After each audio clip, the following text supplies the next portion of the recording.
Good afternoon, and welcome to the Work Zone Safety Information Clearinghouse webinar on temporary traffic control, the final rule issued by the Federal Highway Administration in December 2007 on Subpart K. My name is Brad Sant, the manager of the Work Zone Safety Information Clearinghouse, and today we are honored to have Mr. Chung Ng, the transportation specialist with the Federal Highway Administration, to present our seminar.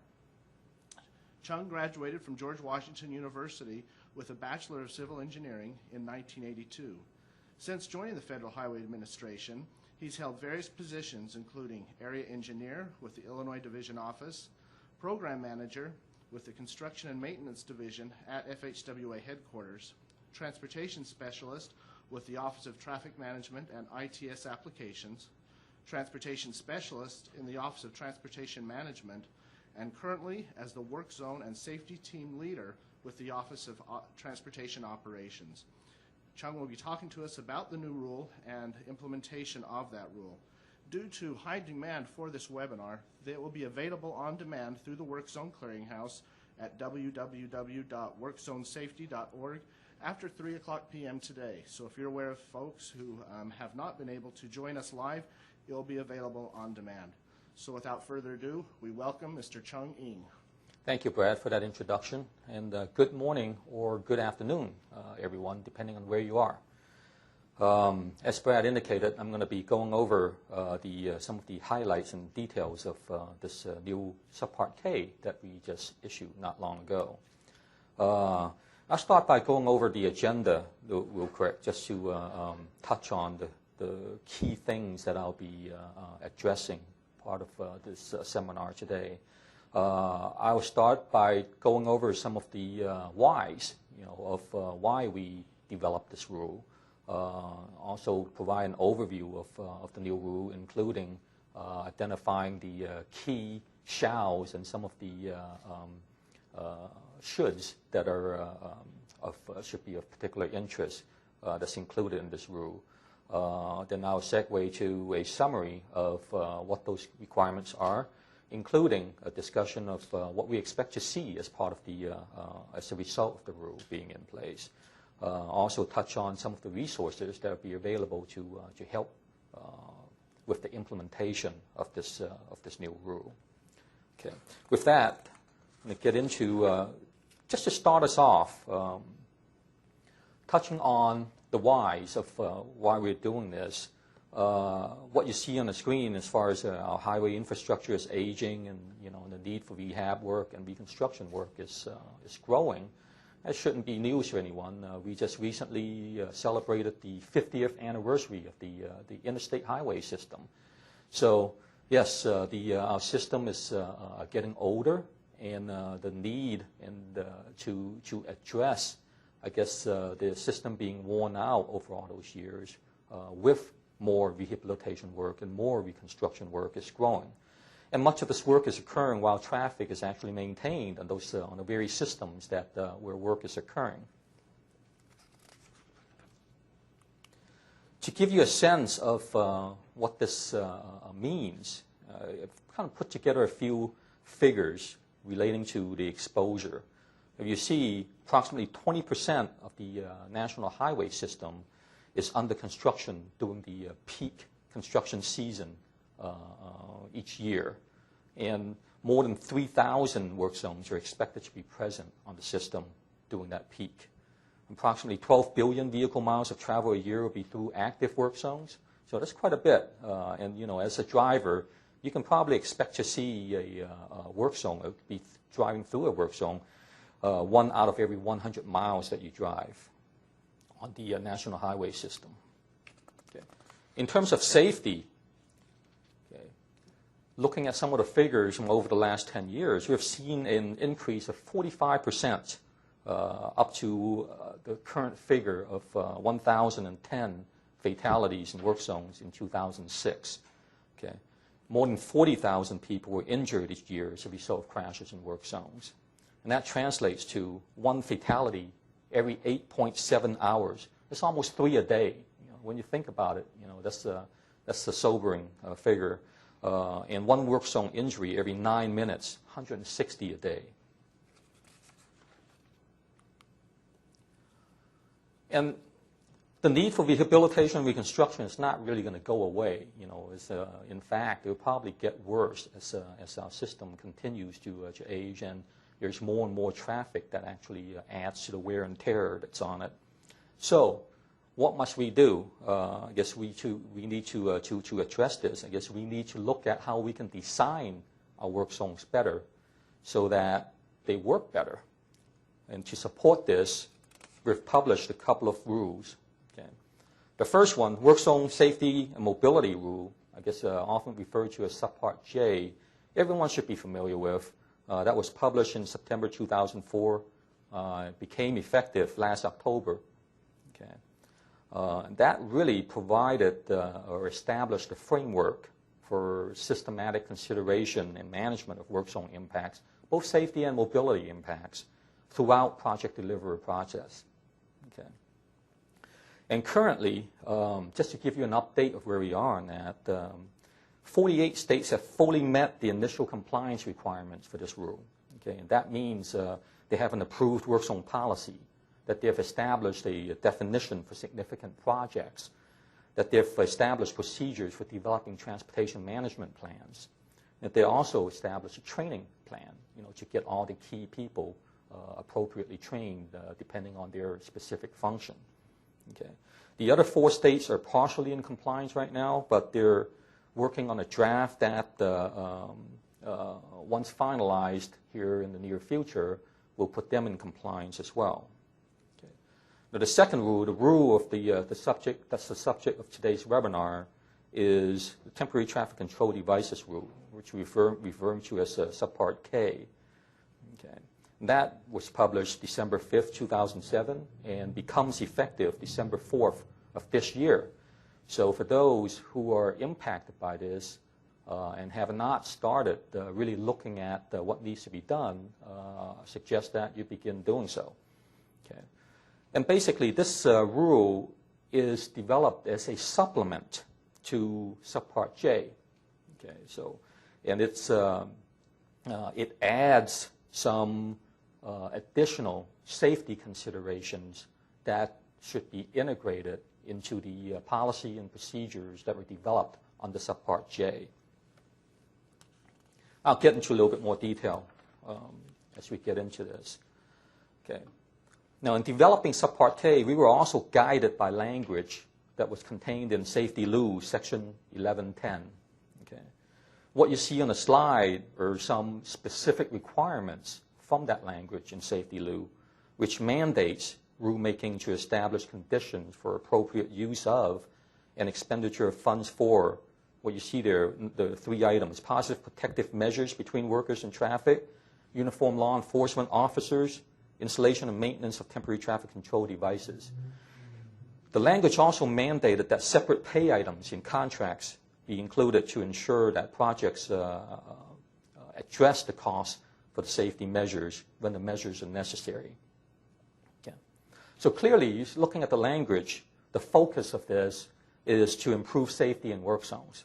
Okay. Specifically, the specifics are outlined, and when we developed the rule, we really use that as to build off in terms of ultimately including what we did in the rule. In doing so, we also kind of looked at the definitions that were provided in that language. One of them was the positive protective measures. A direct quote from the language in 1110 is that temporary traffic barriers, crash cushions, and other strategies to avoid traffic accidents in work zones, including full road closures. In the initial draft of the rule that we submitted as part of the NPRM, the Notice of Proposed Rulemaking, there's some confusion that the definition created because it was so broad. So for clarity, and in finalizing this, refining this rule into its final form, we actually broke out that definition into several items. One being positive protection devices, and then we also had another item as exposure control measures and other traffic control measures. And I'll get into a little bit more detail of each one of those in the next several slides. Okay. This is just repeat some of the information to some degree that I've mentioned, but I thought it would be good to kind of provide a little bit of a snapshot, a little overview again of some of the key factors relating to this rule. The goal, of course, is to decrease work zone fatalities and injuries to workers and road users, and this is consistent with the work zone safety focus in Safety Lu. And the approach, as I mentioned, was that we are building on the processes and the procedures guidance that were implemented under Subpart J. When Safety Lu was published, we already had a lot of momentum underway, with the development of Subpart J, and we just didn't feel like it was appropriate to stop that and to add pieces to it. So we decided to address it as a separate rulemaking, but couch it as a supplement to the policies that were developed under Subpart J. And the requirements in the final rule basically is that we establish some minimum requirements, and at the same time we provided quite a bit of guidance even within that rule itself to help with the implementation of those requirements. With this slide, you see a snapshot of some of the key elements that make up the rule. Okay. Obviously, added emphasis on the safety in work zone, in the work zone policy. I've kind of covered that in some of the previous slides.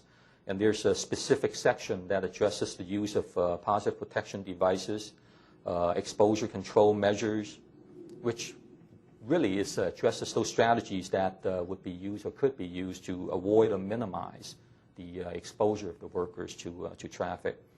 Other traffic control measures, these are additional measures that could be used to heighten awareness, or to improve guidance through work zones, to kind of, again, improve and make those work zones work better. Use of uniform law enforcement, which is one of the other traffic control measures, really, but we specifically added a section that covered this because the language in Safety Lu specifically identified this as a critical item. We also have one of the components is safe entry and exit for work vehicles and equipment. Okay. And this was really added based on comments we received after we published the NPRM. Okay.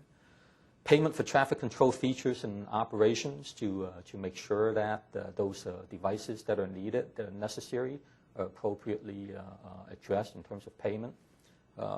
Quality guidelines, finally, is the last piece of the key components that we'll be covering today.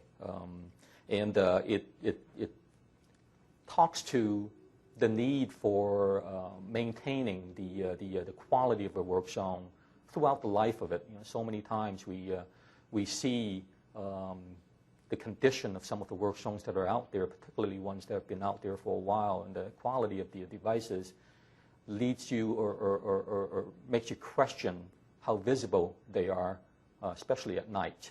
So. More details will be covered for each one of these as I get into the meat of the presentation. First, work zone policy. The first shall that I'm going to cover.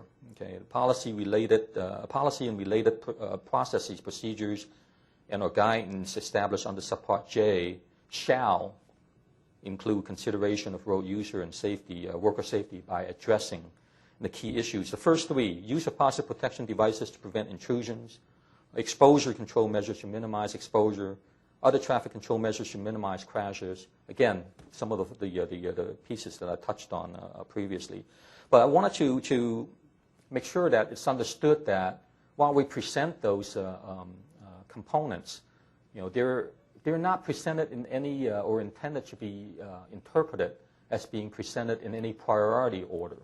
Okay, and they need to really be considered in combination along with project characteristics, when considering how best to address the work zone impacts. And the last item, safe entry and exit of work zone vehicles or work vehicles and equipment onto and from the travel lanes. That was, again, added based on comments that we received during the NPRM process. Now, this slide I added in there as a reminder that the rule itself and along with the guidance that's contained in it does not replace what's in the MUTCD or the AASHTO Roadside Design Guide.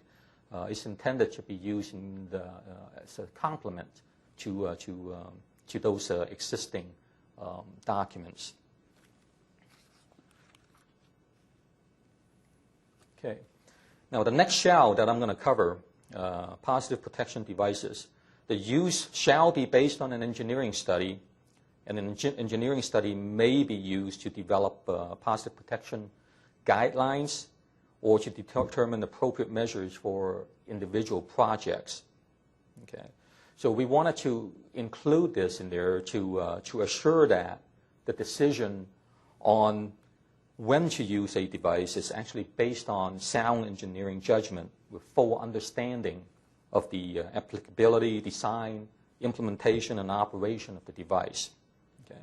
Because we wanted to make sure that there isn't any, I guess, avoid any indiscriminate use of device, because doing so could actually introduce more hazards than benefits.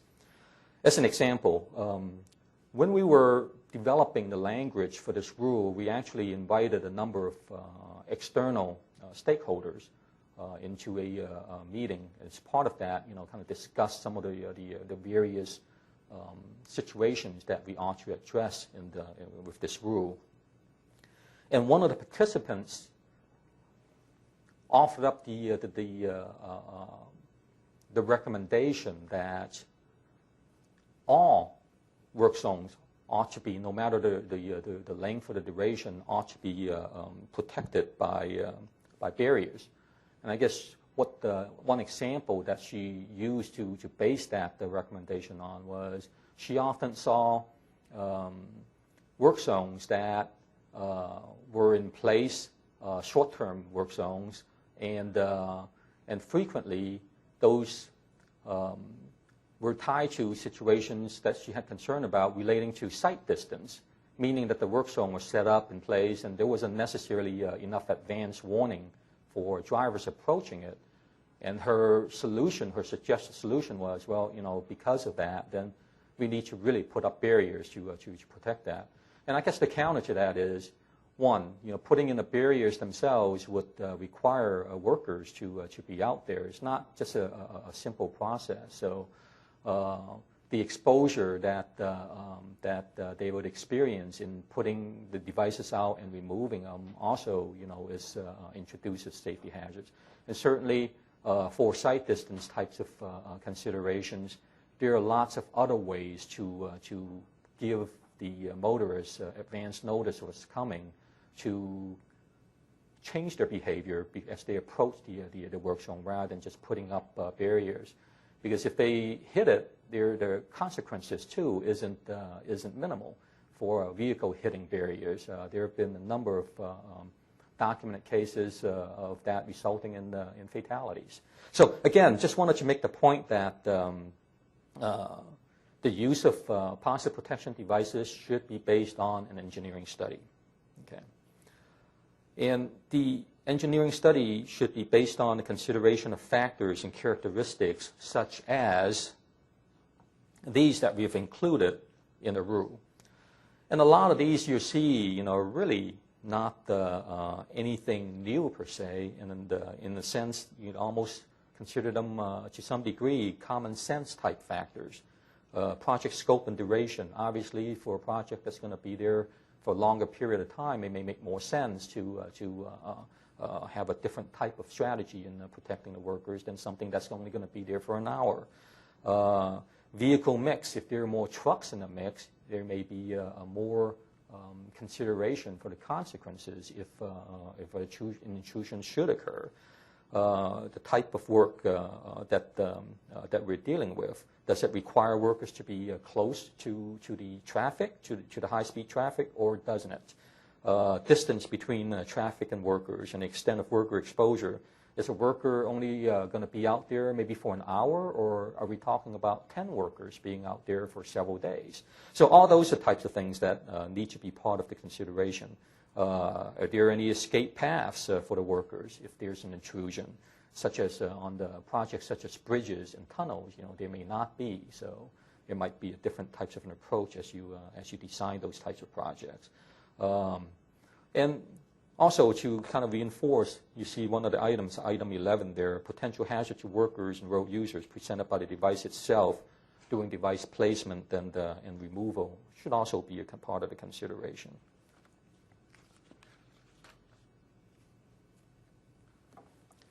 Positive protection devices, the use shall be considered where workers are at an increased risk from traffic and where positive protection devices offer the highest potential for increased safety for workers and road users. Basically, what we did here was we defined a number of characteristics or examples of conditions that may warrant the use of positive protection. And their examples are included in there not as specific criteria, rather they're intended as triggers for consideration of whether or not to use a positive protection device. And ultimately, the use should be determined by engineering study, as just previously discussed.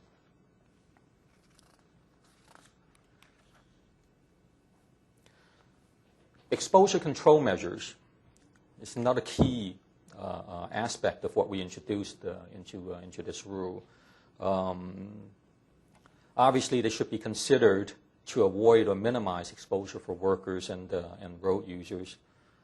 So this is in addition to the positive protection devices and the strategies that help to avoid or minimize exposure should be considered during the design process. And the items here, again, none of these are really anything new. Full roll closures, which shorten the duration and improve quality, flexibility, and improve productivity in the work zones. Is one item that many states have started using. By the way, just to make sure that there isn't any confusion, these examples are put out here just to show some of the options that are available. They are not intended as specific ones that we are, and the only ones that we're advocating, again, as examples. Ramp closures, median crossovers, full or partial detours, again, all in the pretty common practice today. The last one, accelerated construction techniques. More and more, I think some of the agencies are recognizing the benefits from using prefab elements, so that a lot of the work is done outside of the stream of traffic, and it minimizes the time that work is required that really is involves exposure to the traffic. One of the examples that I saw really impressed with was some of the agencies using the bridge transport systems, where large segments of the bridge, or sometimes even the entire bridge pretty much, is almost built off-site and, in one night's operation, basically rolled into place. So, really going to great extents there to minimize the exposure. We also have other traffic control measures, as I mentioned previously. And these other traffic control measures should be considered to reduce work zone crashes and risks and consequences of intrusions into the workspace.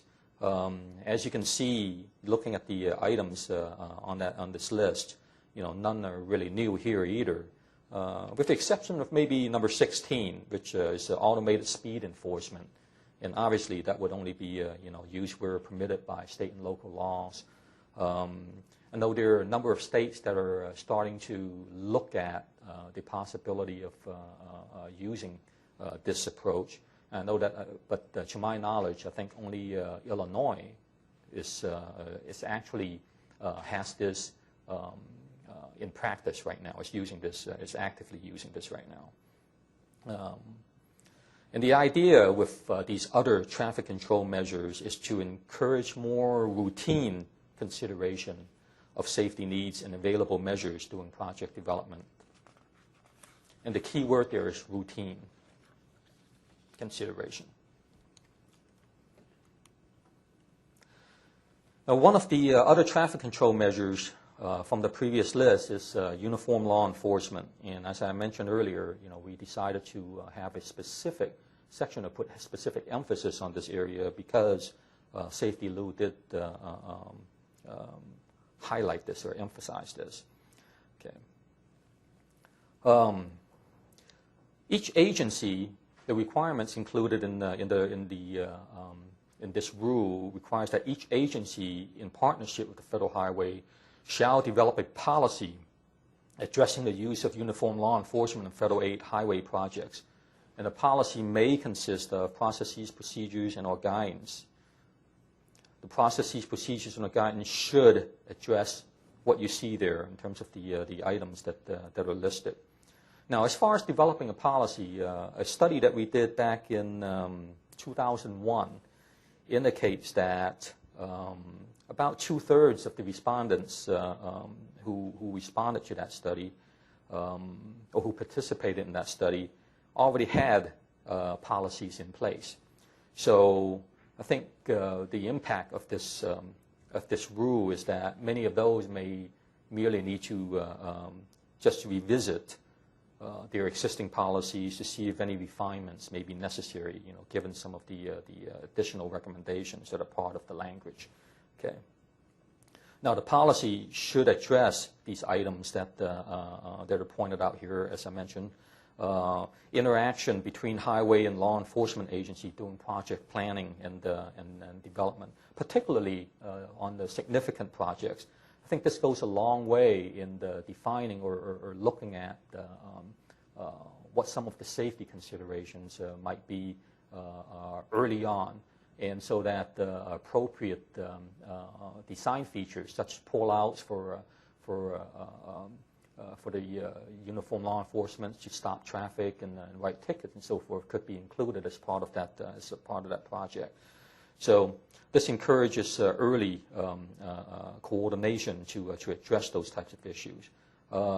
Conditions where law enforcement involvement in work zone traffic control may be needed or beneficial, and criteria to determine the project-specific need for law enforcement. And the next slide that I'm going to have will include some suggestions on, some of those elements to consider as part of that. Then you see, let's see, general nature of law enforcement services to be provided and procedures to determine project-specific services as item 4. And, we're looking at, should it be presence or is enforcement, a part of that picture, if you use the law enforcement. So those are the types of things that ought to be addressed as part of the consideration for use. Item 5, appropriate work zone safety and mobility training for officers consistent with subpart J. That is so that the officers understand the specific work zone hazards, I guess, that they may be, to be cognizant of and know how to deal with, and some of the considerations that are involved in how they approach their involvement in the work zones. Procedures for interagency and project-level communications between highway agency and law enforcement personnel.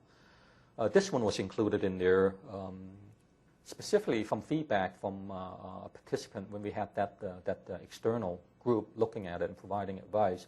There was a person or representative from the International Association of Chiefs of Police who thought that, a lot of cases, some of the police officers who go on site really are a little bit divorced from the project, so to speak. And they, I guess he even used the term DVD time, I guess, that with some of the enforcement personnel is how they kind of approach it. So we want to make sure that, if you have a law enforcement officer, that there's appropriate communications between the project personnel and the officer when he comes on, so that he's a little bit more aware of some of the concerns that the project personnel have noticed, or some of the specific things that they think could, that the officer could pay pay more attention to improve the situation.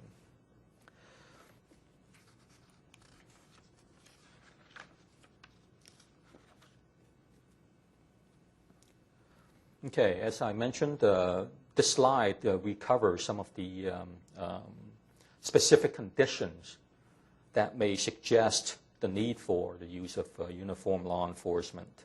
Again, a lot of it is you won't see, as anything new here. A lot of it is common sense. Frequent worker presence adjacent to high-speed traffic without positive protection devices. Right? So that's pretty much self-explanatory there. And a lot of these other ones are too. Complex or very short-term changes in traffic patterns with significant potential for road user confusion or worker risk from traffic exposure. Another one here, work zone operations that require brief stoppage of all traffic in one or both directions. Again, nothing rocket science here. A lot of it is kind of common sense.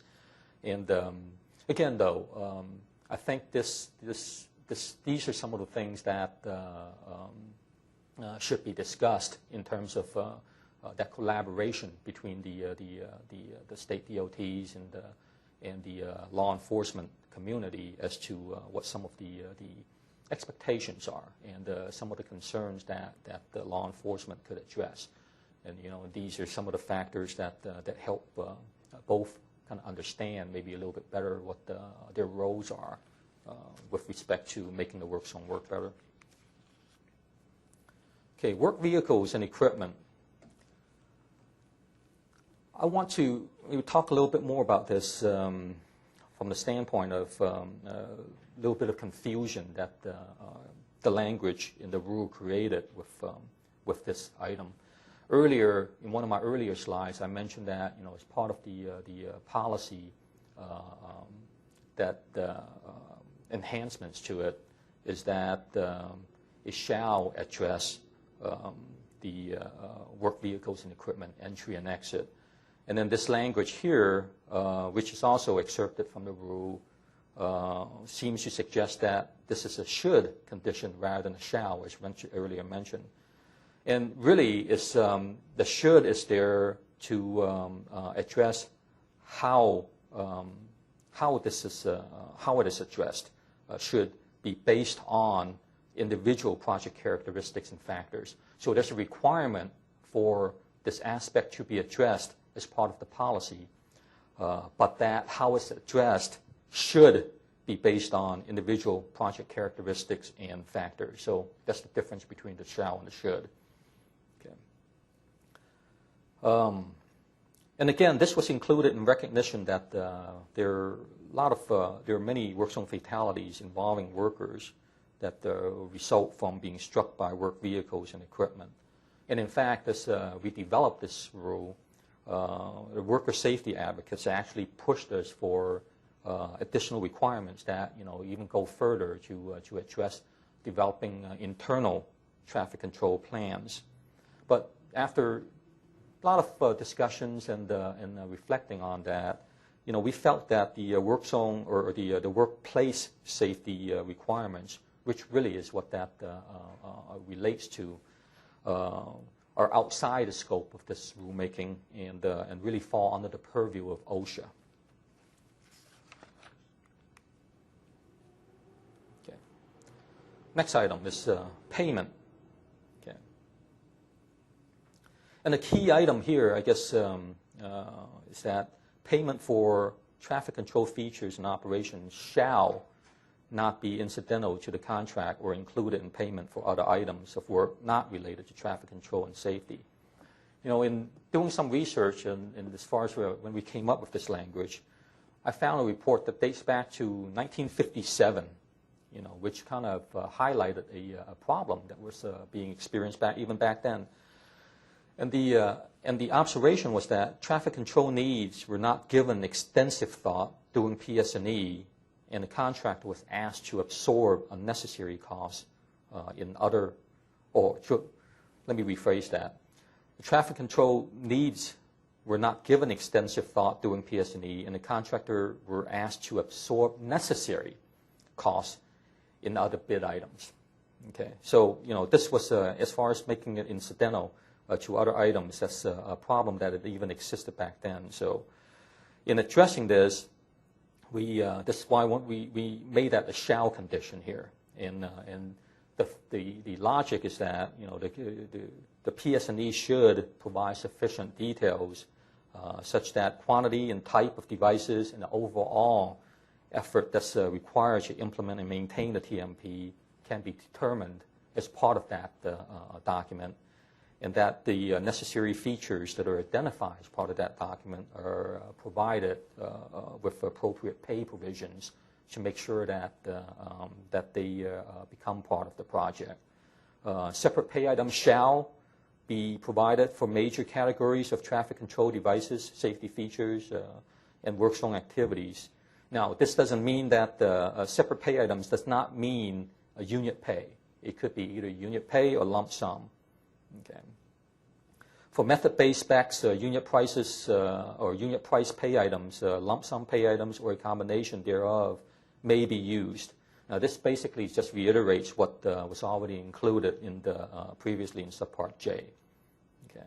And finally, the specs should include provisions to require and enforce compliance with implementation and maintenance of the project transportation management plan and the related traffic control items.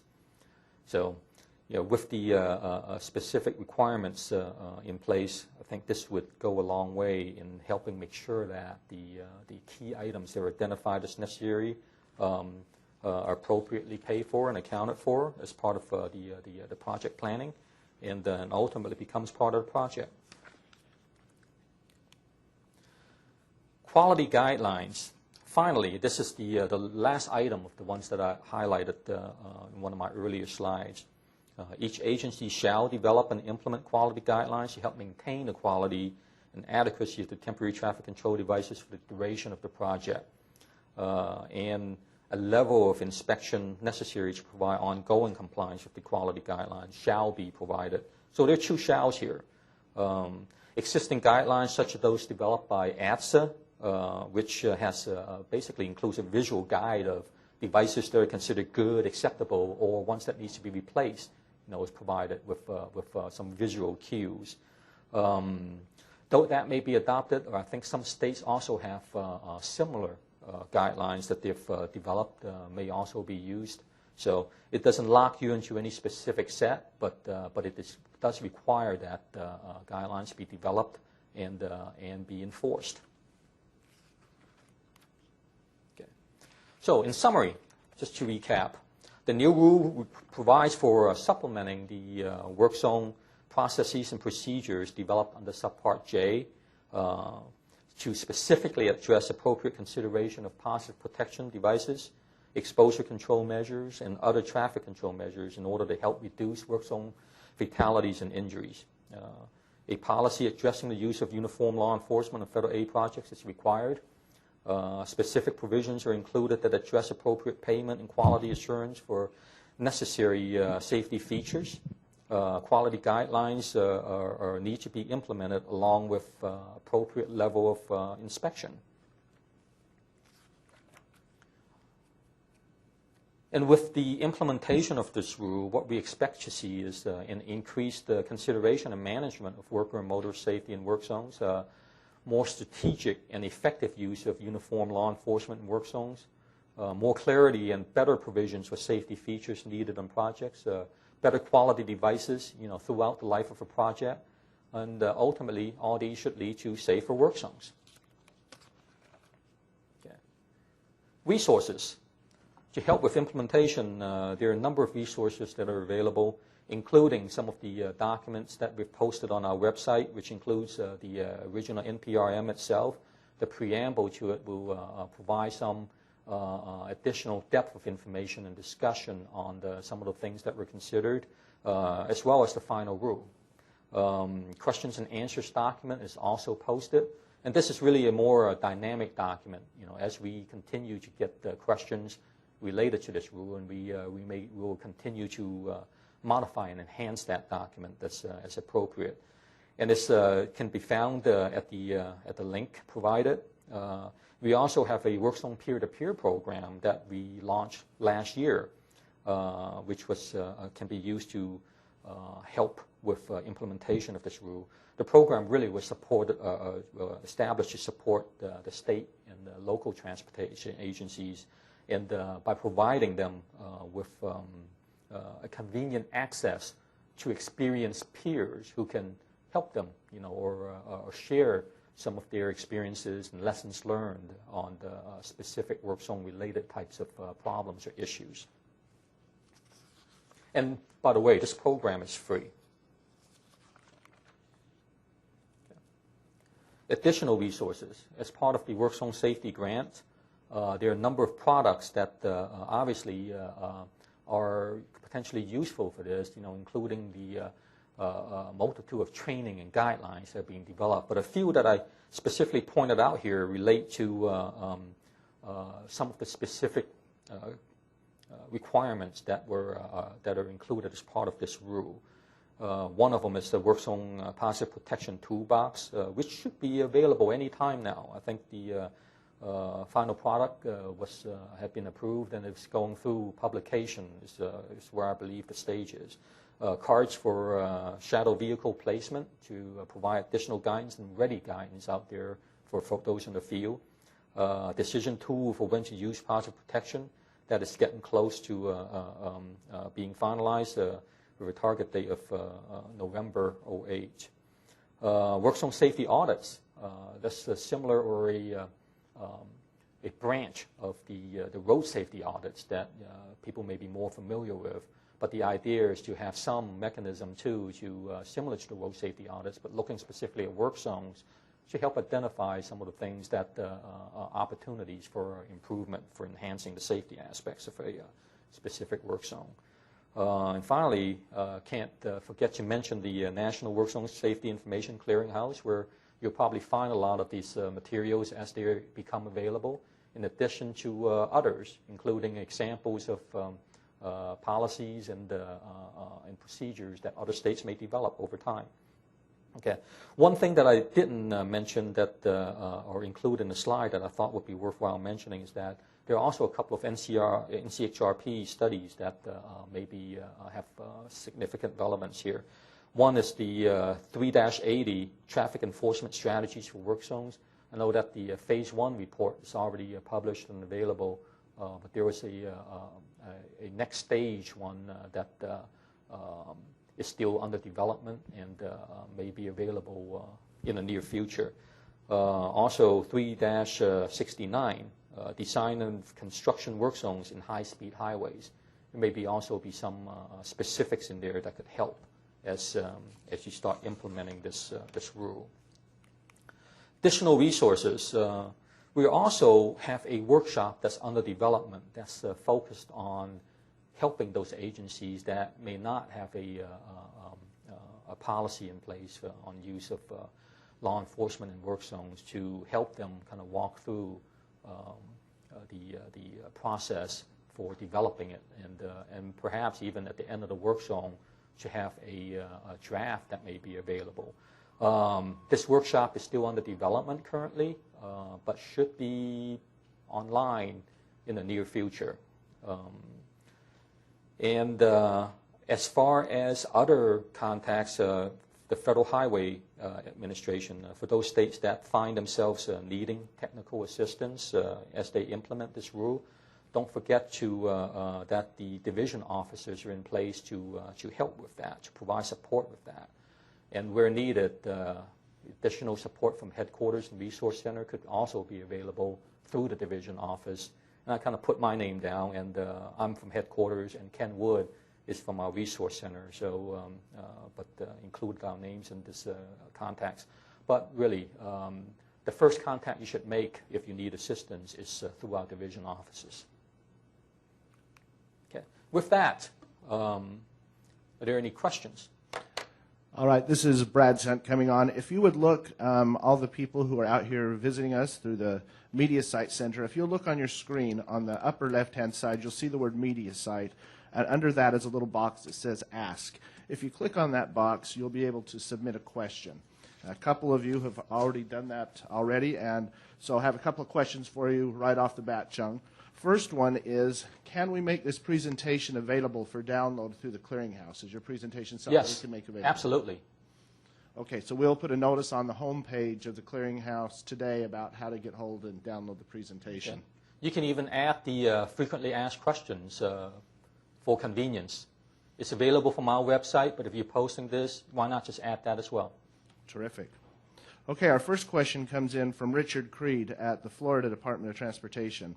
His question asks, would an engineering study be project-specific, and what would this study include other than what is done as part of the current TCP design process?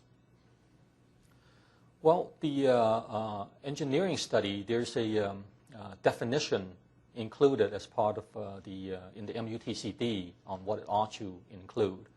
Let me see if I printed out. I thought I printed out a.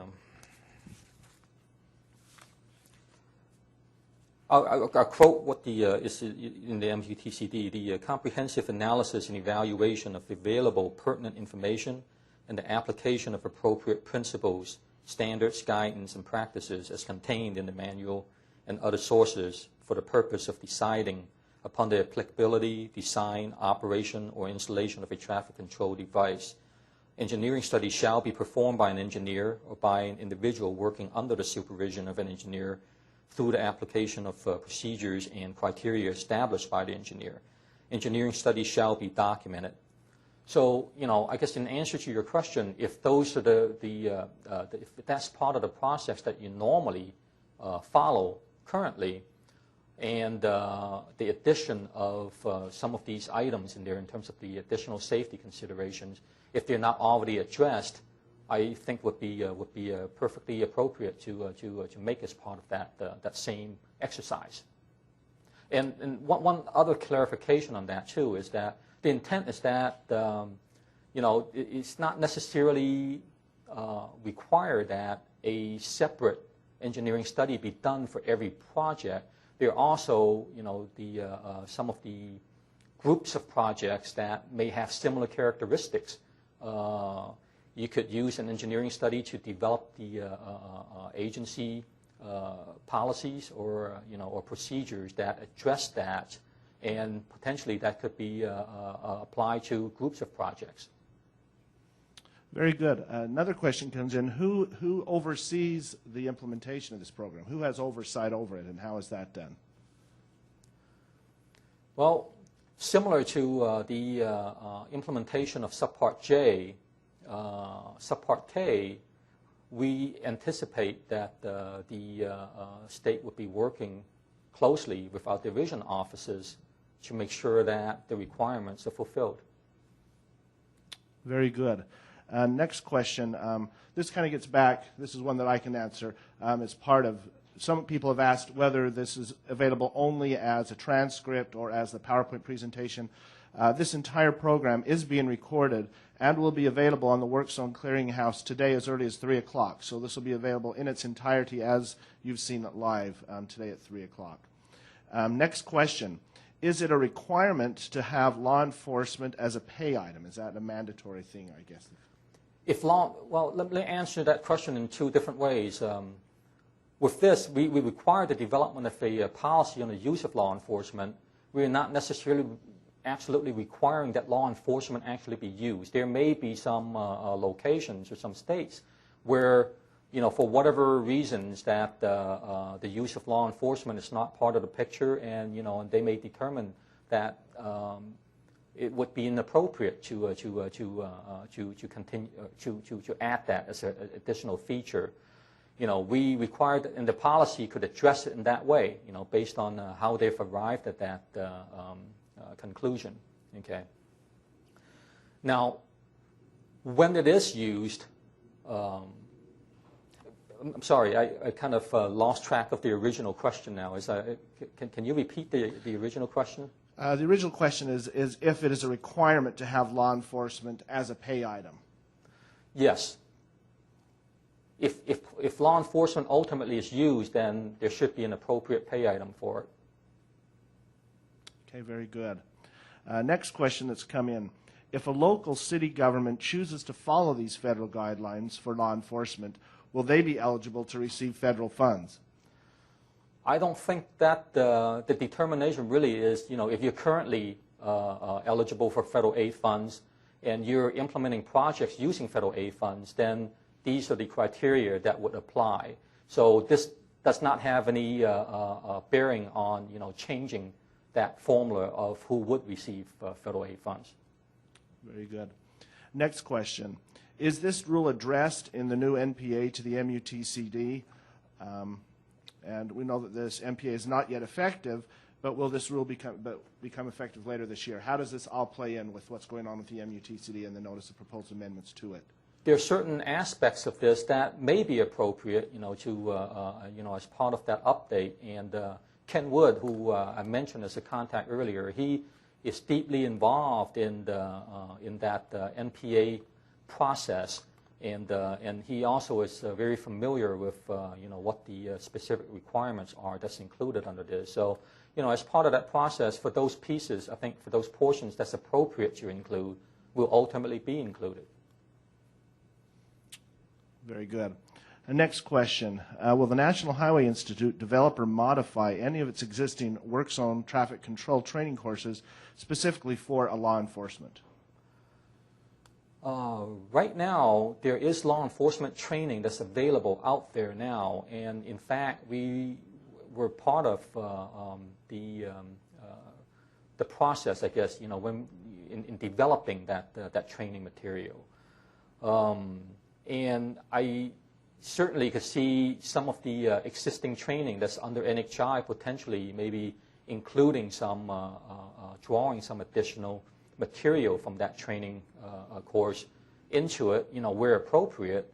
But I don't necessarily see a separate NHI course coming out, to specifically address uniform law enforcement and work zones, because we feel like, that's already addressed with existing courses that are available. Okay. Our next question deals with rolling work zones or temporary work zones. And the question is, when replacing signal lights at intersections less than 15 minutes per site, are there any guidelines for traffic control signs? That seems to be more of a MUTCD type question, but.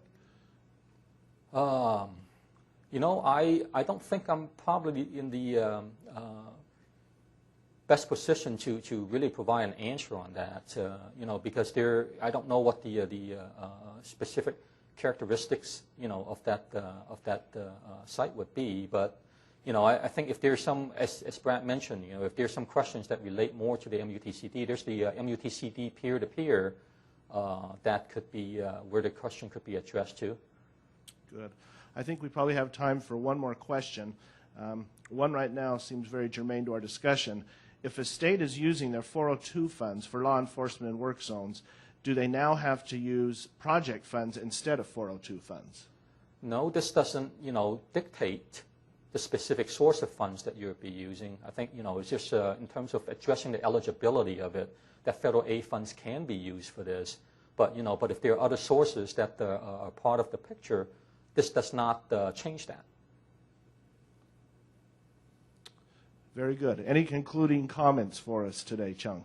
Well, I understand that there was a very large sign up for this, so so I'm glad that there's this level of interest. Again, for those who this affects and who maybe have not gotten very far down the path of implementing it, I suggest that you start working on that now. And I wanted to thank everyone for taking the time to participate in this. And hopefully you found it of use in helping you understand what the requirements are. Well, on behalf of the Clearinghouse, Chung, thank you very much for participating. Just by way of information, about 573 people signed on to the webinar. And just as a reminder, it is available after 3 o'clock, again, live for people. Of course, we won't be able to take questions in those archive sessions.